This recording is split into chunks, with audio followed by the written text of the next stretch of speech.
Hey, greetings, friends, family, people that are tracking with us, praying for us. We are grateful for you. I'm sitting here in our new home. We've been here for about 5 weeks and wanted to tell you the story. Janie actually just jetted off to the store. We have a couple guests. One is a missionary from Europe, another one who's been a missionary in Cambodia, but real good close friends. They're out staying with us, living with us for a little bit. And she's going to buy some food and get things ready for tonight. And I thought I would tell you the story of how we came to be here and what God did to get us in a place that we would have never have dreamed of getting into. So, 2 years ago, things went in motion where God was starting to call us out to this place called Sisters, a couple different ministries that wanted to partner with us. We never even really thought about coming out here. And as we started looking in a couple years ago, it just more and more things said move, but there was not a place to move to. So just a few months ago, it's like, hey, it's game time. We're going to sell our house. We're going to go, we know not where, the Sisters area, but we got to find a place. So we really at first said, well, who are we? And Janie and I talked about this. What kind of place do we want? What do we want it to accomplish? Because we'd seen how God had used our last home in crazy ways for ministry, and we really desired the same thing. And we're going into a different season, so how could He use this home? Well, tonight, a couple of missionaries with us. Last week we had 13 people in this home, and a family from Tajikistan. It was that we've been there a couple of times. But we dream of having a place that the people we go visit when they are back home in the U.S., come back, that they would come and be with us for a period of time, that they'd want to be in the place. They'd want to be with us. And the only way to make them want to be with Jonathan and Janie is to have a nice house and a nice place. So, but we wanted it to be a place of peace, a place of rest, a place of restoration where they could have their dreams restored. Because man, sometimes they come back off the field disillusioned, hurt, angry, sometimes excited. But no matter what, we wanted to continue to be a part of the journey with them once we've begun. And have them here and to live with us from anywhere from a day to a week or 2 weeks, to have a place where we could do that was what we desired. So we set out and just a few months ago, and we said, well, let's think about building a home because we have unique needs. My mom is 85. I have a brother with not only schizophrenia, but also Parkinson's disease. So we wanted a one story so they could get around when they visited, which they will come and visit.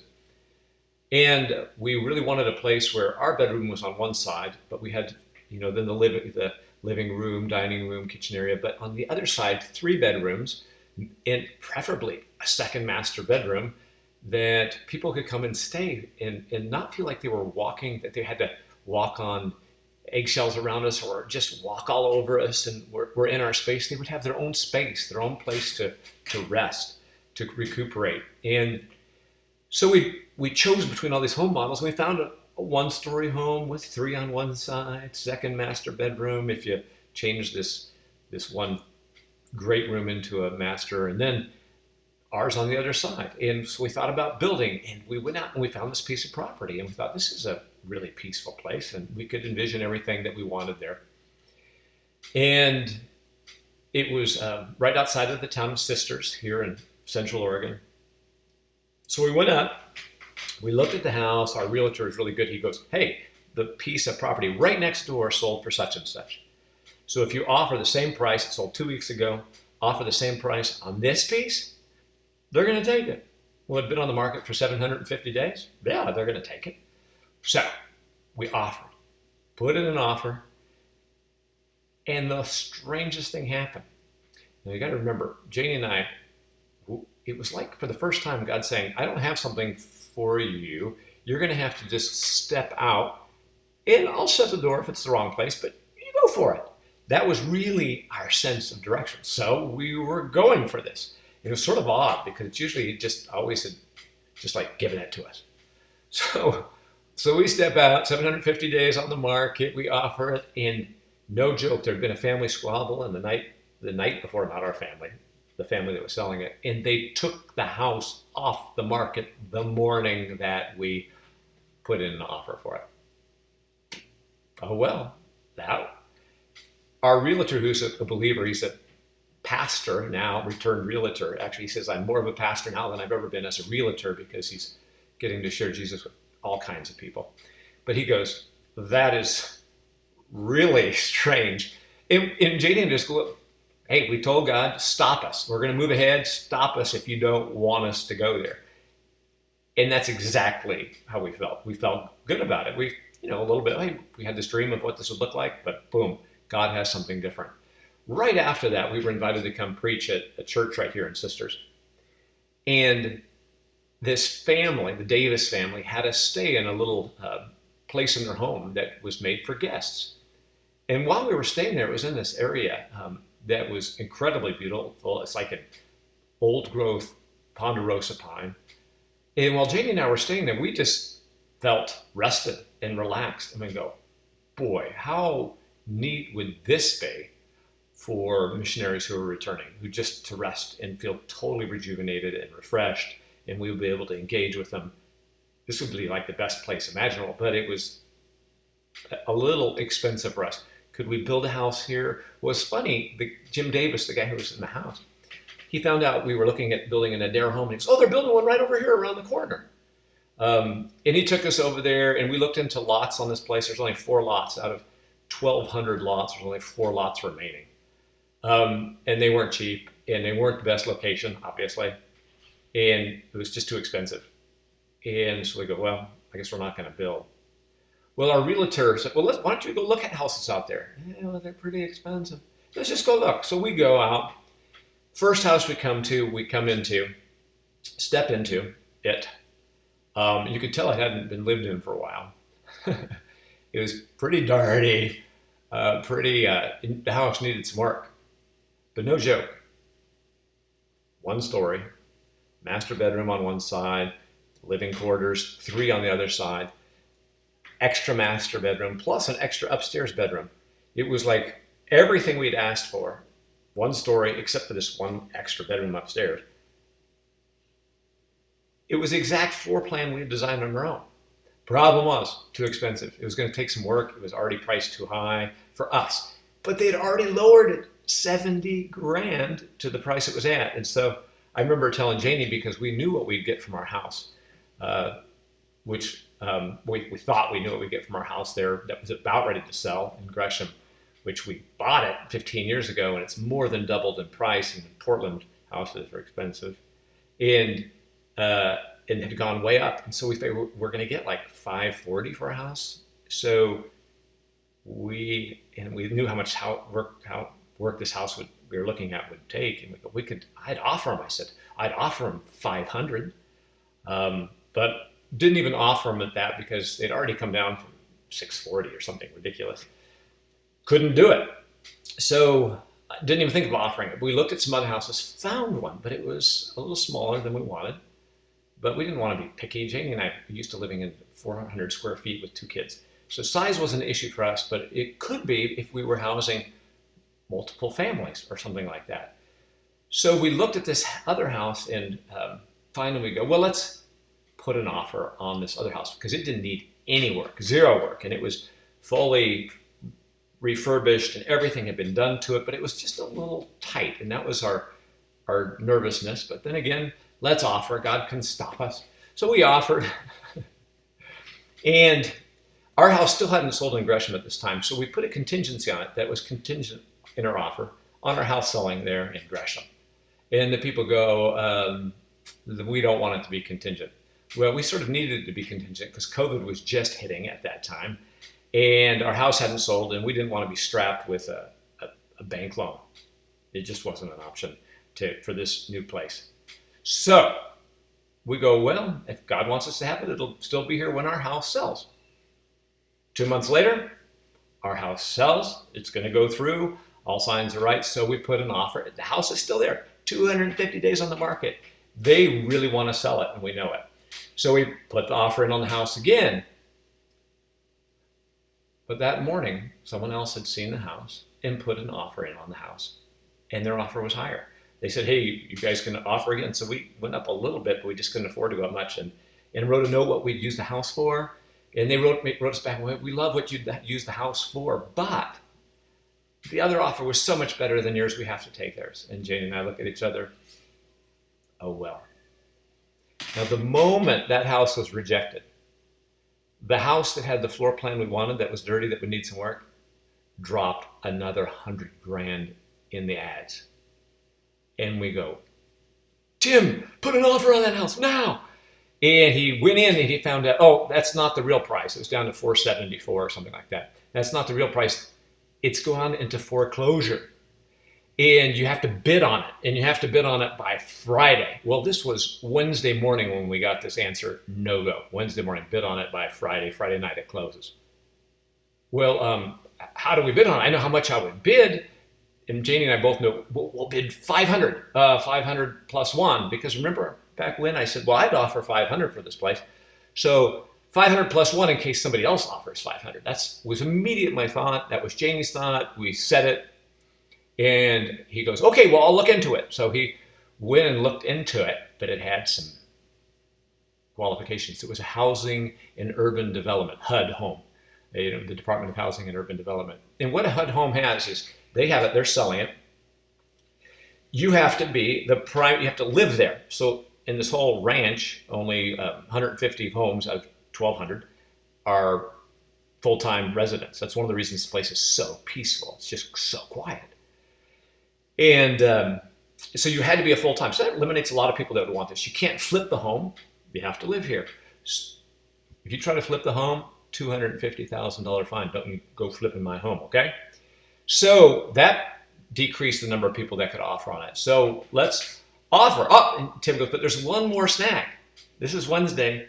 You need $501,000, $500,000 in your bank account by Saturday morning, because you have to have the money cash in your account. It's like, well, our house hasn't closed yet. It's going to close in 2 weeks, but it's not going to close by Friday night. How do you get $500,000 in your bank account? And so we were really crushed, because suddenly our hearts were racing. This house was perfect for my mom, for my brother, for ministry.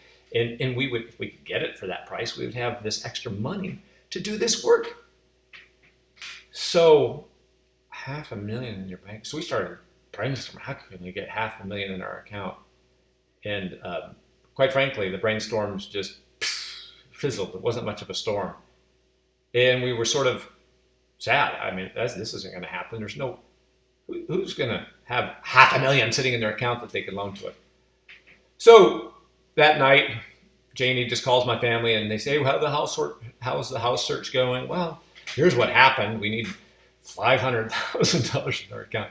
And my brother, who's back from China, somehow goes, well, I have $201,000 sitting in my bank account. And my sister goes, well, I have $60,000 sitting in my account. And I go, why? Why do you have that there? I never have it there, my brother says, but I was switching it between my retirement fund and reinvesting it. It's just sitting there. I could shift it over to your account. It's not that we would close with that money that morning. We could close with that money that we'd sell from our house from. But it just they had to prove that the money was there. So, whoa, but that's still not enough. Now, when I left my last job, they cashed out my retirement thing. So that was sitting in my account. I was supposed to reinvest it. Stupid me. No, I hadn't. It was still sitting there. And there was some other money that was sitting there that we'd never had sitting there. And I'm feeling guilty all these last 2 years for not reinvesting it. Bad financial dealer. It's sitting there in my account, but still we're not close to the mark. There's a guy the next 24 hours later. Again, we didn't ask anybody. I was telling my story to one of my best friends that I meet with every Thursday morning. And I just said, yeah, here's the deal. My brother has this money. We still need, I think I forget what it was, 80,000, something like that. And he goes, oh, with COVID, my business just got a COVID loan and the money's sitting in my account. I don't need it to the end of June. I can just push it over into your account. Are you serious? We didn't ask anybody. The first 3 people we tell the story to, and they have the money. And so by Friday, we're shoving all this money laundering, shoving money over into our account to show that we have it, which of course we will have it as soon as our house sells. And these people are glad to do it. And I go, this is crazy. So I told Tim, our realtor, Tim, we want to bid on it. He goes, okay, well, I'll get it all going. So on Friday, it was supposed to close Friday night. He goes, oh, they just extended it because it was Memorial Day weekend till the closing date, midnight, East Coast time, Monday night. And I go, well, I guess that's not very good for us because that means more people are going to bid on it. But actually, you'll see it was good for us. So he gets it. We get all that last money in Saturday morning because remember, it's a long weekend. You can't be putting money in your bank account on a Memorial Day weekend, but it all comes in Saturday morning before the banks close. We have $502,000 sitting in our bank account. Insanity that God did that. But still, God hasn't given us an assurance that we're going to get it. I mean, sometimes he does that. He gives you assurance. He just gave us a hope. And that's a lot of hope. $500,000 worth of hope. But so we're hanging on through the weekend and things just are riding out. And then Monday comes. So it's still Monday night, midnight, at the end of the Memorial Day weekend. Boom, that's closing time. So here's Monday. My son and I go on this crazy run up this thing called Salmon River up to this place called Government Camp. And it was miserable. It was supposed to be 13 miles, but all the roads were closed because of COVID and there's trees over them. So we had to go 20. We get to the car, we're half dead. And my wife goes, Tim, our real estate agent, called and says that the house that we bid on last week, the one that we really wanted, but someone outbid us, already had fallen through within 5 days, had fallen through. And it's open. Do we want that one? Because they'll take our original asking price. And I go, whoa, I sure like that house, but this one is much better. And our hearts now were really set on this house because it was just, and we said, hey, tell Tim, hey, somehow God has put $500,000 in our account. Let's ride this one out. And we felt good about it. And heck, if it didn't come through by the next morning, we could offer on that other house, right? But what we didn't know, and Tim told me this later, our real estate guy, he goes, he was hoping more than anything we'd want that other house. And he told me the rest of the story. So God used this house, this other house, to just really clarify what we wanted. And he closed the deal on a Wednesday. He opened it back up on a Monday and gave us a choice. And by far, the house I'm sitting in today is the one that we wanted because it was perfect in every way for my mom, for my brother, for ministry. And he really showed us what we wanted. So I remember Sunday night, Janie and I just sat down and we still didn't have this assurance we were going to get it. Sometimes God takes you down a road and then takes you down another one. We'd already had it twice before. But we were confident in this. God knows who we are. He knows how we're made. He knows how we want to minister. He wants us to have it. So we cried out to him and we said, Lord, this is why we want this one. But we trust you. And we went to sleep, complete peace.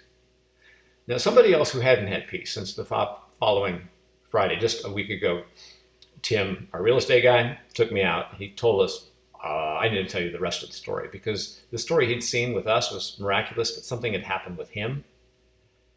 Friday afternoon, he went to upload all of our information because the money was going to be there in our bid of 501. And as he uploads the information, it spits back at him and says, you don't have a NAID number. In order to buy a HUD home, you have to file and get a NAIDS number. And he goes, what's a NAIDS number? So he tries to file for it. Oh, sorry, it's Memorial Day weekend. We can't help you until Tuesday. By Tuesday, it's too late. And by that time, he looked at his watch. Everything was closed back east. And he goes, I can't even do this. Whoops. How do we do this for the Martins? Because it looks like God's working on their behalf and I'm stuck.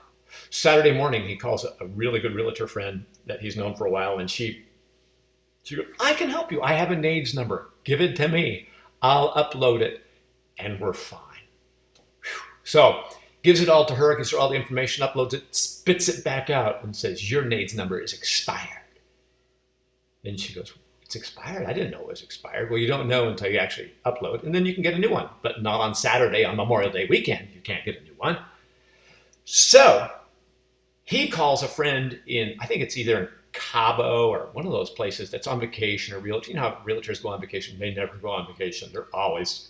So here Tim is his really good mentor friend is on vacation. spends the next 4 or 5 hours trying to help Tim with this NAIDS number because Tim is really working on our behalf. And all day Saturday, his friend goes, well, I have a NAIDS number. And he puts all the stuff in, spits it out. Your NAIDS number is expired. Seriously? So he gives him some other leads and he tries to get it done. Saturday's a failure, goes into Sunday. Goes through 8 people, is what he said. 8 different people who had NAIDS numbers, who all, when they put it in, NAIDS number has expired. I didn't know it had expired. Well, nobody knew it was expired. So Friday, Saturday, Sunday.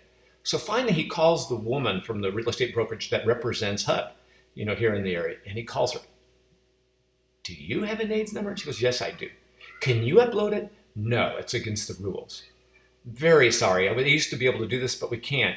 People need their own NAIDS numbers, and that's what the HUD's policy is. If I do it, I could lose my job. And Tim goes, well, I don't want you to lose your job, and he hangs up. It is Monday. Time is ticking. 9 o'clock West Coast, 12 o'clock East Coast. Time is ticking. Time is ticking. And Tim is going, what am I going to do? And so finally, late that afternoon, he has this idea. He calls the lady back. I know you can't use your NAIDS number, but can you tell me who the last HUD home sold to in the area? Because they might be able to help me. She goes, I can tell you that. So she gave him 3 names of people who had bought HUD's homes, represent, brokers that had bought HUD's homes for people, that probably their NAIDS numbers haven't expired because it was in the last few months. So he gets these names. Problem is, realtors, it's Memorial Day. Realtors have to take phone calls anyway. They're not going to take a phone call from somebody they don't know. Tim calls number 1. No answer. Tim calls number 2. No answer. Now it's like 5 in the afternoon. He's got 4 hours to work with. He's been working on this for Friday, Saturday, Sunday. This is Monday. So he looks at this last phone number. It's over in La Pine. There's this real estate broker. He's never heard of them. It's a little podunk. I think it was called Podunk Realtor. No, it wasn't called Podunk, but it was like that. And there was this lady he'd never heard of, but he dials the number. Last hope. If this doesn't get in, we don't have a bid. By the way, Janie and I knew none of this. Tim told us none of it. We thought we were good from Friday night on. Thank you, Tim. And so he calls this lady, and this old lady answers the phone with a smoker's voice, as he describes it. Yeah, hello? And he goes, yeah, my name's Tim. Oh, well, you sound like such a nice young man. I'd be glad to help you. How can I help you? Shining air, however she said it. He goes, well, here's what I need. And he was willing to give her whatever part of the commission she wanted. Oh, you don't need to do that, Sonny. I just am so glad to help you. And so she's pulling this string. She's doing this. And he says, just send me over your information. So he sends it over. And she uploads it. And there was one piece of information missing. So she goes, Tim, I need this piece of information. You get, oh, yeah, I'm so sorry. You went and got it. Gave her the piece of information. She uploads. She sends him a certificate of acceptance that it had been uploaded. Acceptance. 8:49. He'd been trying for 4 days. 11 minutes before closing time, he gets notice that it's in. Our bid's in. And 6 hours later, we had the house. So that was a pretty crazy story. He shared that story to other realtors. And it was like God closed door. Every door we pushed in. And then he opened and showed that he was opening them so he could show us beyond a shadow of doubt. He wanted us in this home. And honestly, I've never seen anything like it.